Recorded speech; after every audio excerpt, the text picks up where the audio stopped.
NBA draft lottery is literally on Monday. We are going to finally find out Cooper Flagg's next team in the NBA, because whoever wins the lottery is going to take him #1 overall. And to kind of wrap out this pre-lottery process, I'm going to be reacting to the Athletics' new mock draft for the 2025 NBA draft. And this is by Sam Vecenie, who's the main guy over there at the Athletic, their main NBA draft analyst. And he has, I think, a very well-respected opinion throughout the league-wide industry. And I think he has some really good intel in here as well. And it's a nice change of pace from like maybe ESPN's type mock draft, where I feel like they're so centered on specific prospects. Like this year, it's been Yegor Demon in the lottery or Joanne Berringer that they've been way high on the consensus. And I'll give Gavoni credit, because last year he was very adamant, like 15th overall, Zach Edey to the Heat. And maybe that was going to be the pick if Edey was off the board and he went 9th overall, which was a lot higher than a lot of other people expected. But yeah, we're going to react to this mock draft, which I don't believe has like a lottery by any means. And we're going to see kind of where Vecenie has these prospects. Now that this is the shortest amount or the smallest draft pool we've had, I think, since like the draft pools have been tracked. I think they may actually mention it here, where the draft pool peaked in 2021, where it had 353 early entrants, where back in 2016, the NBA allowed you to go into the draft, but also maintain college eligibility if you're starting to find out through agents and reports that, and just kind of rumblings that you may not get drafted, so you're going to go back to school. And now that you can get paid going back to school, we only see 106 early entrants. So that may deplete the town in the second round. Maybe it's going to deplete the town at the end of the first round. It's going to be very interesting to see how, not just this year, but how the NBA responds. Maybe they're going to increase rookie contracts, rookie scale contracts in the next CBA, maybe fully guarantee a 4-year, or do like a similar first round structure in the second round.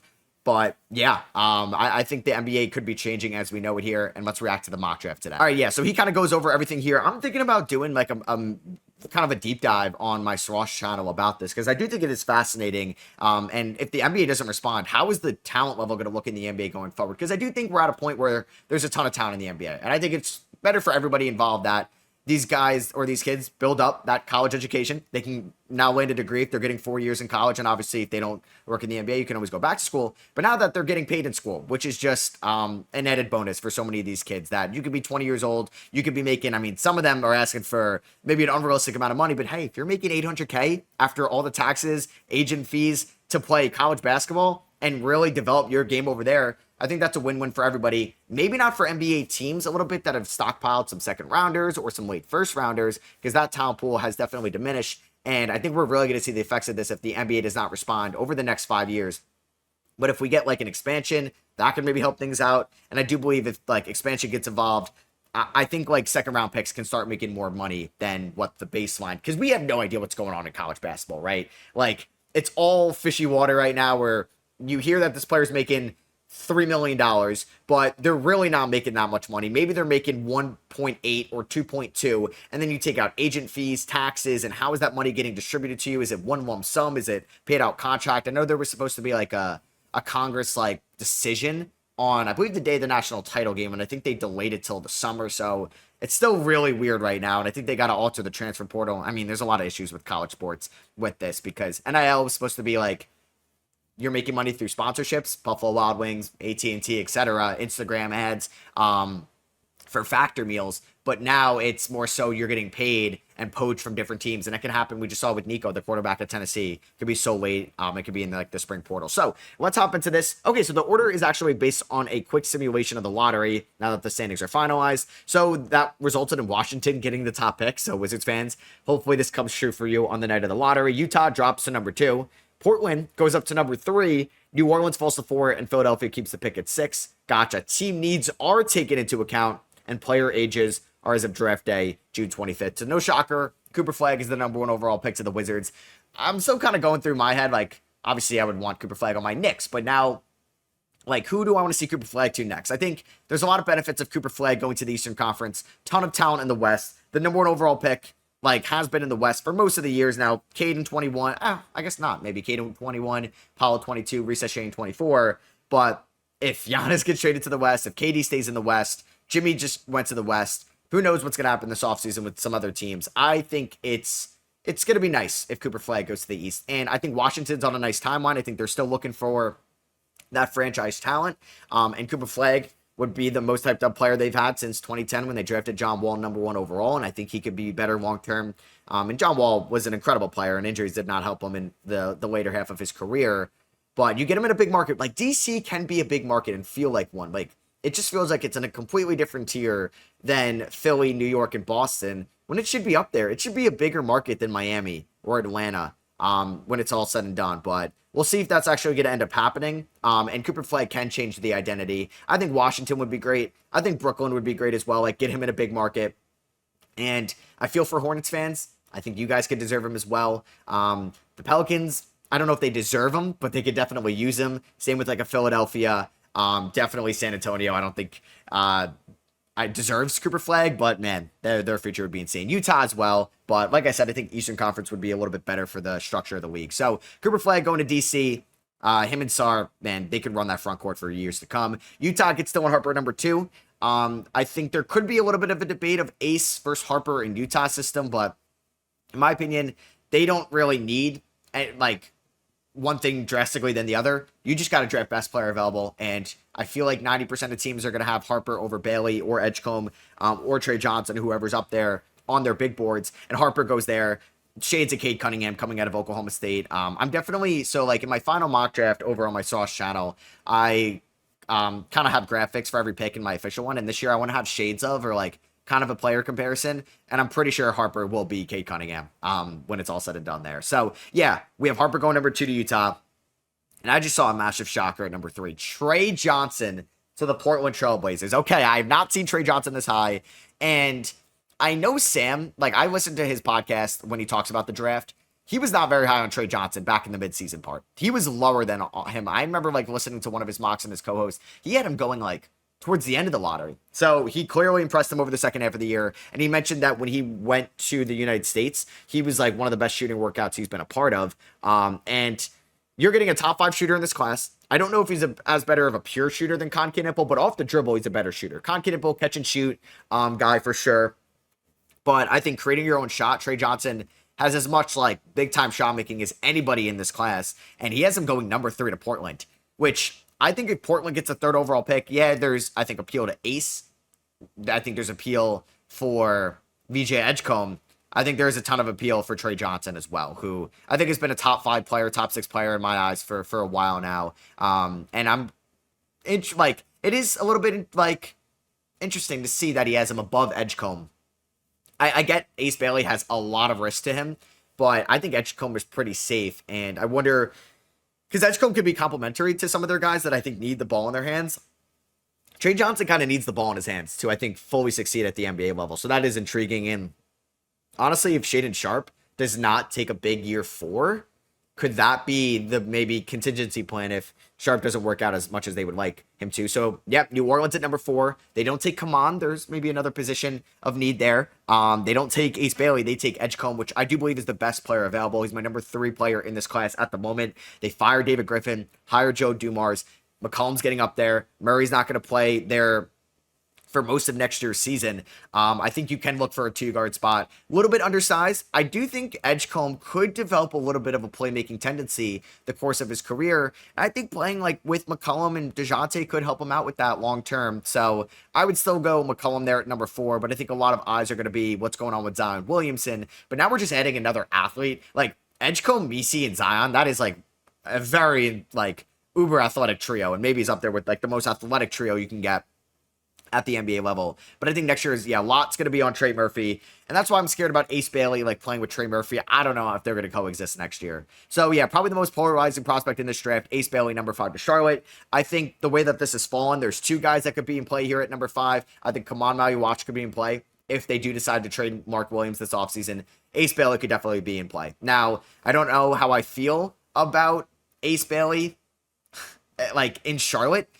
He mentions that his range starts at 3 and it can go down a little bit more. The advanced numbers do not love Ace. He did not score efficiently in isolation last year at Rutgers. He's an isolation driven player, and I don't know how he's going to be like systematically next to Brandon Miller and LaMelo Ball, because you think that they're going to keep those guys, definitely Miller, but yeah, I think they're going to keep LaMelo this offseason. I think Miles Bridges, probably not the veteran you want. You're going to get Grant Williams back. I think you got to add another veteran or two this offseason for sure. He mentions that in Big Ten play, they lost Bailey's minutes by only 3 points per 100 possessions. When he was off the court, they lost those minutes by 23 points per 100. So his presence was clearly helpful. I think that's also more so Rutgers being a terrible team outside of Bailey and Harper last year and like one or two other guys. He thinks it's reasonable to take him at 3. He just thinks that Portland and New Orleans would look for different type of wings at the moment with Johnson and Edgecombe. And Edgecombe, more of a guard. You could even say the same about Johnson. I would like to see Ace in Brooklyn, I think. I'd like to see Ace in Utah. I wouldn't mind that. I think Hardy and Jordy could be great. I think Lee could be good. I just think Charlotte needs to figure out like their identity going forward. And I mean, if Bailey does become like this big time difficult shot maker at the NBA level, him and Miller, man, that's the way that this league is going. But can you trust him defensively? Wasn't engaged, but at the NBA level, that's going to hopefully change for him, or he's not going to stick around much longer. He's going from somebody that was top player in high school, top offensive option at Rutgers. That may not be the same, especially with LaMelo, Miller, Bridges all getting their shots up in Charlotte. He's going to have to realize that he's going to have to step up defensively, look to make extra passes, and get downhill at the rim rather than just kind of going straight ISO ball. So at number 6, Philadelphia keeps their pick, and they're going to get Concanipple. This pick is top 6 protected. They fall to 7. It's OKC's. So OKC could add a top 10 pick in this draft, and they land Concanipple. I think another good wing that has a very high floor, low ceiling, like not probably going to be an all-star in his career, definitely not an all-NBA guy, but I think has a higher floor than Ace Bailey in this league. You can even make an argument he has a higher floor than Trey Johnson, as Concanipple is one of the safer shooters in this draft. Elite form, elite catch and shoot, elite pull-up, and then also can move so well without the ball. And I think that's how you can maximize this offense in a way. And yeah, now you're adding him to Maxey, Grimes, and McCain. That is a very versatile backcourt of guys that can move off ball with the ball and can excite you over the course of an 82-game regular season, something Philadelphia didn't have this year. Now we'll see how he's going to be defensively, how he's going to move with his lateral quickness that I think could leave a little bit to be desired for out there at times. But you have him out there with, I think, some solid defenders there in Philly. Like Grimes can hold his own for sure.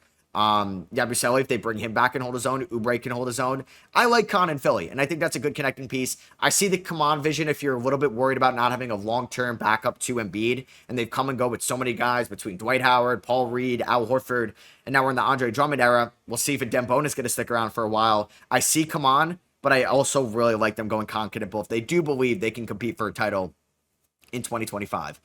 So Brooklyn at number 7. Okay, so Sam is high on Kasparis. Gavoni, a little bit lower on him. I think Bleacher Report lower on with Wasserman, a little bit lower on Kasparis as well. And for somebody, quick tangent here, I've made a lot more draft content this year in the NFL world. And I will say, obviously, the NFL is a bigger sport than the NBA, and the draft is covered around a little bit more. We know more about these players because they're playing 3-4 years, now 5 or 6 in college. Shout out Tyler Shuck. But I think a lot of people know Mel Kiper and Matt Miller and Daniel Jeremiah. I think, like, for better or for worse, I think it really helps out to know these guys, like Jonathan Givony, the main guy at ESPN. He worked there with Michael Schmitz.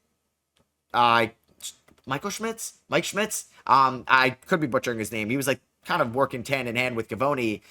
They came from Draft Express together, like building that company. And he's now works for the Portland Trailblazers as a scout over there, and maybe a head decision maker throughout the draft.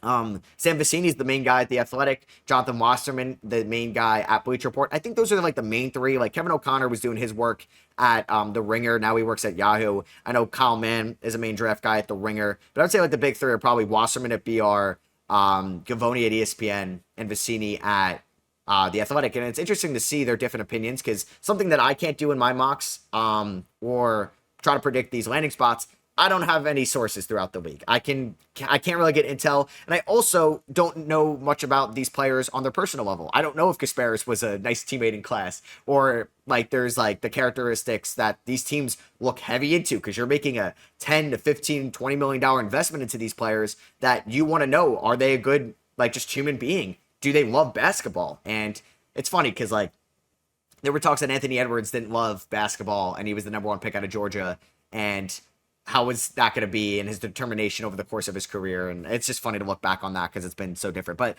Kasparis at 7 at Brooklyn. I think that the way that this draft's fallen, I'm taking Kasparis fears here at 7. Trey Johnson could get a little redundant with Cam Thomas. I could see that. And we'll see if they trade Nick Claxton to like the Lakers or something like that this offseason. But I like Asparis. Like, big guard, can get to the rim, and has really good court vision. And I think the Nets are going to be bad next year. I don't think they're trading for Giannis this offseason. I think he can help out the guys that you're also going to draft later in this class, because they have like 4 first-round picks this year. So at Toronto, going a little bit need-based. I do not have Derek Queen as a top 10 prospect in this draft, but he does have Derek Queen going there at number 8. I think it could make sense in a mock sense for him to be a Raptor because they don't have great center depth. Boucher's a free agent. Pirtle's around 30 years old, and I think Mobo is not really going to be a long-term like small ball 5, maybe more of a hybrid 4. But I think there are connections with Kaman. So actually, a little bit of shocking or selection here. He has Derek Queen over Kaman, even to Toronto, which there's a lot of people that mock that because of his connection with Kaman in the academy in Africa. So a little bit of a shocking way here, but yeah, Darko Rajakovic's system wants guys that can dribble and move well with and without the ball. And Derek Queen is definitely more mobile than Kaman and more agile. Not as good of a defender interior, but definitely more exterior, like outside on the perimeter. He's a couple inches smaller, but yeah, can definitely move more free-willing. So interesting to see. All right. Wow. Shocker here at number 9. Carter Bryant to the Spurs. Somebody that averaged, off the top of my head, 6 points per game last year. Did not take many shots. I do believe he's entering the NBA draft. This is really betting on upside. For somebody that's 6'8", that can move well with and without the ball, that could dribble well, and he's still kind of raw as a prospect as going to be a 19-year-old. We didn't see a lot of aggression this year because he was not one of the more important guys outside of like KJ Lewis and Caleb Love over there in Arizona this year. Wow.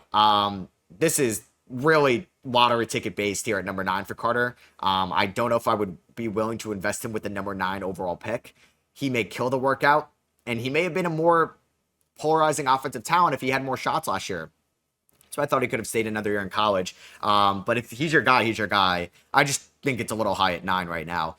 Conor Boyles to the Rockets at 10. I love that. Hey, if they have to part ways with Tari Eason this offseason, you kind of got yourself another one here in Murray Boyles, who's one of, if not the best defender in this draft class. He's up there with, I think, as a rim protector, come on. He's up there with Cooper Flagg defensively. Drake Powell's a good defender, but Colin Murray Boyles, I think, is in a tier with like Cooper Flagg. It's like a pure defender in this draft. He's either 1 or 2. And you get somebody that, yeah, maybe not going to be a good shooter, and Houston could use shooting. I think a lot of a popular pick here at 10 will be Jeremiah Fears, who he does have going 1 pick later, because they may move on from Fred VanVleet. And do you think Reed Shepard is like a true 1 going forward? I like Conor Murray Boyles here at 10. I don't have any gripes with that whatsoever. We got Jeremiah Fears to the Dallas Mavericks there at number 11. I love this fit for them. I think if Fears or Jace is there, but I do like Fears' playmaking and initiating a little bit more than Jace is in this class. And with Kasparis off the board, Kyrie Irving's going to miss most of next year's season. And Fears can be a true ball handler. I do think he's a little bit of a developmental project, and I don't know if the shot is going to be there in year 1 or maybe even year 2. But it's a good form. He can, at times, have a good shot selection, but at times, maybe a little bit too aggressive. I think Dallas is a great spot for him. I think Conor Boyles, like getting these like wing athletes, and we know Nico wants to preach defense there. Fears isn't the best defender in the world, but I think has a little bit more upside as like a long-term initial 1. Than some of these other guys. So a little bit lower on Kaman.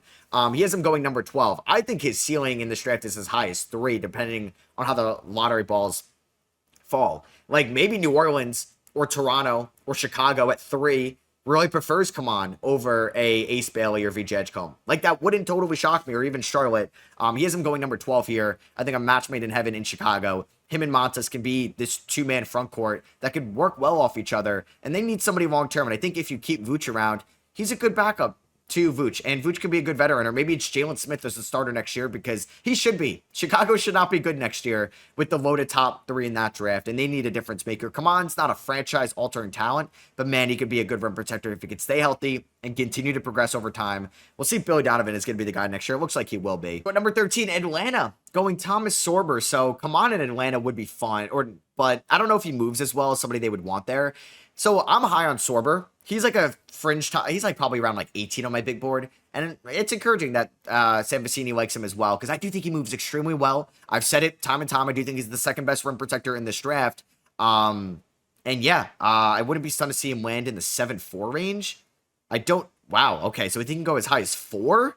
That's kind of crazy, but they get this pick from the Kings. I think they need more big man depth, and now you're building athletes in that front court with Okongwu, Mohamed Gay, and Thomas Sorber. I'm a big fan of that, and yeah, he needs to maybe recover from the injury. We'll see. They don't need him to kind of contribute right away because they have that big man depth. I like that a ton at 13. SNG at 14 to San Antonio. So he's banking on upside for San Antonio in this draft with Carter Bryant at number 1. And now SNG, or Carter Bryant at 9, their first pick, and SNG here via Atlanta at 14. The shot is coming around for him. And if he could be, just an average shooter in the league, the athleticism, the ball handling, the defensive switchability, there's going to be some value in that. And we got to mock at least one French prospect to the Spurs in the draft. A lot of people thought it was going to be Tidjane Salaün at 8 last year to the Spurs. Danny Wolf to the Thunder at 15. Okay, I've said that's one of my favorite fits in this draft multiple times on this podcast. Danny Wolf in that OKC offense, I'm a big fan of. And yeah, Hartenstein, they may not be able to afford him, or Jay Will going forward, because they're going to be in the luxury tax very soon. They have some great contracts on the books, like Wiggins, Joe, Dort for your bang for your buck. But J-Dub and Chet are about to get the rookie maxes this offseason. That's pretty much a guaranteed. It's pretty much a done deal. They're going to have to make some budget cuts elsewhere, and Danny Wolf could be not as good as Hartenstein defensively by any means, but man, I think he could fit that offense like a glove. Going from playing with Vlad going in the front court, he can go over and mix well, I think, with Chet in the front court because of his ability to play make very well for somebody at his size and dribble, and he can also space the floor. I like that for OKC. 16. Okay, so I was wondering where we were going to see Seraph, Demon, and Traore. He's got Traore going before those guys. I think Orlando needs a lead initiator, and that's who he has there at 16. In a perfect world, they can get a lead initiator and a good shooter with the same pick. Jace Richardson is still on the board. Now, I don't think Jace Richardson is going to be a great initiator at the NBA level and passer, but man, I would take Jace here at 16 if I'm Orlando, because I think later on in this draft, you can land somebody that could be still a good facilitator. I don't know if that's Sergio Delaria, but he likes Traore here, who's been up and down with his three-point shot this year. But he does mention from January 15th to April 6th, he has been shooting 50% from the field and 35% from the three. And yeah, like his overall numbers this year aren't strong and sometimes can struggle with just getting to the spots that he wants. But he's a really good ball handler. He can get downhill. He's quick. He's twitchy. I do like Traore here at 16 to Orlando. It's just like with Jace on the board, I would prefer Jace.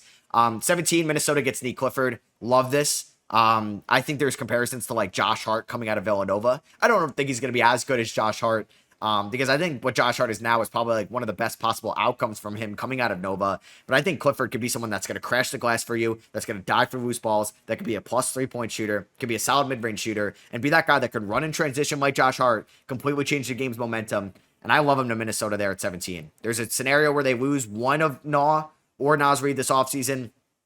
Maybe Randall, but the way he's playing in the playoffs, they may want to keep him back. But I think Nick Clifford's a good ad. I like him or Rasheer Fleming at 17. So he's got Yegor Demon to the Wizards at 18. I like that a ton as well. I mean, leaving this draft with Demon and his upside and Flag, I think is incredible. I think Demon is a really boomer bust prospect. I would like Ben Seraph a little bit more. I would like Jace Richardson a little bit more. Richardson could be a little redundant with Bub already there in a similar role. But man, I think Demon, what his upside could be, and hey, maybe he doesn't work out in this league, but he's 6'9", can handle the ball well. Also, not as twitchy, I think, as like Kasparis, but I think can get downhill as well and can play fast. And I think he's a gamer. And I think coming over from Russia and Real Madrid to BYU was a big culture shift for him. Different style of play. And I don't know if it would have been beneficial for him to stay another year at BYU. Obviously, they landed like Rob Red in the transfer portal, but I like that. Jace Richardson to the Nets at 19. I mean, you're getting Jace and Kasparis in your backcourt going forward. I like that. I think Jace Richardson is a great shooter in this class, and I think he's going to be a very good scorer at the NBA level. I don't think he's a true point guard by any means. Reminds me a little bit of like Colin Sexton at Alabama, but I like that a ton. Walter Clayton to Miami at 20. So Miami doesn't keep their pick, and that's where the Danny Wolf selection came in. So they get the 20th overall pick.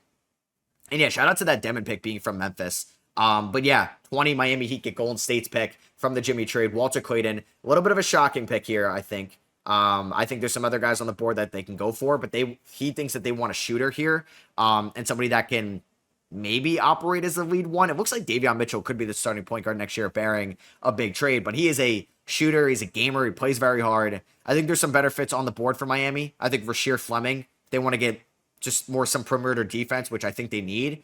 And I think there could also be a Ben Seraph idea here going forward. Liam McNeely falls all the way to 21 in Utah. So we got Dylan Harper and Liam McNeely. Well worth the flyer here at 21 because of his shooting upside, his ability to play off the ball. And I think him playing in Utah is a good developmental system for him with Will Hardy, and he could be a little bit patient. Ben Serra falling all the way to 22 for the Atlanta Hawks. Maybe Kobe Buffkin isn't like a long-term answer after really not living up to expectations in the first 2 years with injuries and lack of playing time. And I think for pure value, 22 is good for Seraph.